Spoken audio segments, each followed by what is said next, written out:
Hello दोस्तों। आज का जो टॉपिक है वह है सर्दियों में हमारे झील का पानी बर्फ़ बन जाता है, फिर भी मछलियाँ कैसे ज़िंदा रहती हैं।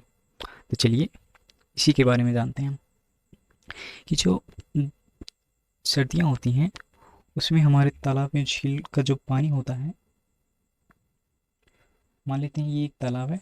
ठीक है, ये एक तालाब है और इसके आसपास का जो टेम्परेचर होता है सर्दियों में वो ठंडा रहता है। तो जानते हैं सर्दियों में टेम्परेचर जो है हमारा कम रहता है, यानी कि टेम्परेचर जो होता है तापमान हमारा गिर जाता है। तो इस टेम्परेचर जो है ये टेम्परेचर ठंडा हुआ होता है। और जब इस मान लेते हैं ये हमारा एक तालाब है, ठीक है, इस तालाब के आसपास का टेम्परेचर ठंडा है और इस टेम्परेचर ठंडा होने की वजह से ये तालाब के पानी को भी ठंडा करता है। तो क्या कहता है, ये सबसे पहले इसकी ऊपरी सतह को ठंडा करता है। मान ये उसकी ऊपरी लेयर हो गई, ठीक है, तालाब की ऊपरी लेयर हो गई। ये टेम्परेचर सबसे पहले इस ऊपरी सतह को इफेक्ट करेगा। ये मान यानी कि ये सबसे पहले ऊपरी सतह को ठंडा करेगा। ठीक है, ये इसकी ऊपरी सतह को ठंडा करता है। और जब इस ऊपरी सतह का जो टेम्परेचर होता है, इस तालाब की ये जो ऊपरी सतह में जो पानी है सबसे पहले इसको इफेक्ट करता है और इसके कारण जो इसका टेम्परेचर है जब 4 डिग्री सेल्सियस तक पहुंच जाता है, जब 4 डिग्री सेल्सियस हो जाता है तो इसका घनत्व बढ़ जाता है। इस ऊपर वाली सतह में जो पानी है उसका घनत्व बढ़ जाता है।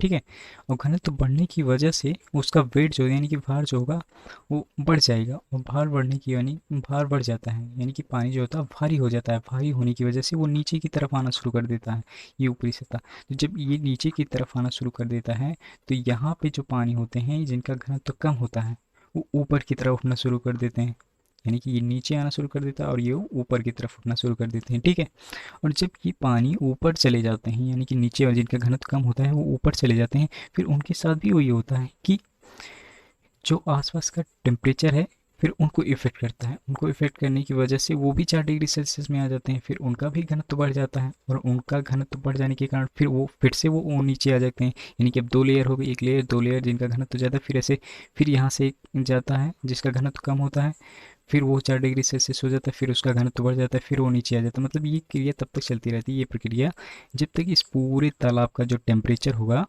4 डिग्री सेल्सियस नहीं हो जाएगा। ठीक है, ये प्रक्रिया तब तक चलती है जब तक पूरे तालाब यानी कि पूरे तालाब का जो टेम्परेचर है वो 4 डिग्री सेल्सियस नहीं हो जाता। फिर देखिए क्या होता है, जब 4 डिग्री सेल्सियस हो जाता है, पूरे तालाब में जितना पानी है सबका टेम्परेचर जो है तापमान वो 4 डिग्री सेल्सियस हो गया। फिर उसके बाद जब टेम्परेचर 4 डिग्री सेल्सियस पे हो जाता है, फिर उसके बाद जब टेम्परेचर कम होता है और ज़्यादा जो होता है टेम्परेचर कम होता है और ज़्यादा टेम्परेचर गिरता है आसपास का, तो क्या होता है कि फिर ये जो टेम्परेचर फिर ऊपरी लेयर को ही सबसे पहले इफेक्ट करेगा। ठीक है, अभी तो ये 4 डिग्री सेल्सियस में है, बाहर का टेम्परेचर भी 4 डिग्री सेल्सियस में है, बट जैसे ही 4 डिग्री सेल्सियस से कम होने लगता है फिर सबसे पहले ये इसी इसी तालाब की ऊपरी लेयर में जो पानी है उसी को इफेक्ट करेगा। फिर वो और ज़्यादा ठंडा होने लगेगा, 4 डिग्री सेल्सियस से और ज़्यादा जो होगा कम होने लगेगा, 4 डिग्री सेल्सियस 3 डिग्री सेल्सियस में आने लगेगा। तो क्या होगा, इसका घनत्व कम होने लगेगा, इस ऊपरी लेयर का घनत्व कम होने लगेगा। और ये घनत्व कम होने के कारण ये हल्का होने लगेगा और हल्का होने के कारण ही ये नीचे नहीं आएगा। जी हाँ, आपको मैं बता दूं कि 4 डिग्री सेल्सियस पे जो पानी का घनत्व होता है वो मैक्सिमम होता है। 4 डिग्री सेल्सियस पे जो वाटर की डेंसिटी होती है वो मैक्सिमम होती है, ये कई सारे एग्जामों में पूछा गया है। तो 4 डिग्री सेल्सियस पे चाहे हम उसे कम करें या ज़्यादा करें, तब उसकी जो होगी यहाँ 4 डिग्री सेल्सियस में अगर हम इसके टेम्परेचर को बढ़ाएंगे या घटाएंगे तो भी जो होगा इसका डेंसिटी कम होने लगी। डेंसिटी कम होने की वजह से ये पानी जो है ये यहाँ ऊपर का वहीं पर रुका रहेगा, क्योंकि डेंसिटी इसकी कम हो रही है, यानी कि घनत्व कम हो रहा है। घनत्व कम होने की वजह से ये हल्का हो जाएगा, हल्का होने की वजह से ये ऊपर ही रहेगा।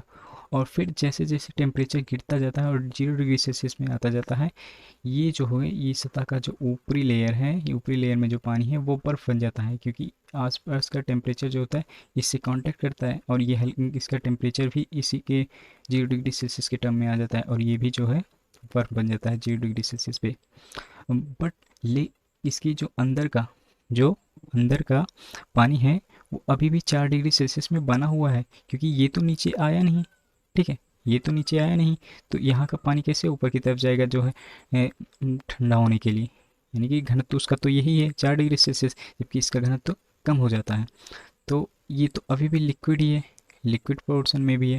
लिक्विड पोर्शन में है तो क्या होता है कि जीव जंतु अभी भी इसके अंदर जीवित रहते हैं।